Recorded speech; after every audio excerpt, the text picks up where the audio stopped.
गाड़ियों की खरीदारी के शौकीन अफराद के लिए खुशखबरी। गाड़ियों की कीमतों में बड़ी कमी का ऐलान। एक साथ 11 से 19 लाख की कमी कर दी गई। जी हां, ये ऐलान किया गया है किया मोटर्स की जानिब से। कंपनी की जानिब से इसका एलामिया भी जारी कर दिया गया है। इससे कबल भी 6 अक्टूबर को इस कंपनी की जानिब से गाड़ियों की कीमत में 5 लाख रुपए तक की कमी की गई थी। लेकिन अब हाल ही में जारी करदा एलामिया के मुताबिक सोरेंटो 2.4 LFWD 13,01,000 रुपए की कमी से 79,99,000 की हो गई है, जबकि सोरेंटो 3.5 LFWD की कीमत 17,91,000 रुपए कम होकर 94,99,000 हो गई है। इसी तरह सोरेंटो 2.4 LAWD की कीमत 19,51,000 रुपए कमी के बाद 92,49,000 रुपए कर दी गई।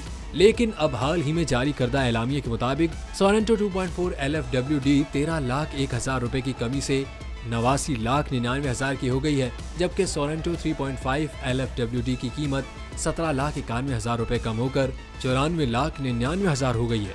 इसी तरह सोरेंटो 2.4 LAWD की कीमत 19,51,000 रुपए कमी के बाद 92,49,000 रुपए कर दी गई, जबकि कार्नोल 11,50,000 रुपए सस्ती होकर 1,60,00,000 रुपए पर आ गई। किया मोटर्स की जानिब से ये भी कहा गया है कि गाड़ियों की नई कीमतों का इतलाक फौरी तौर पर होगा।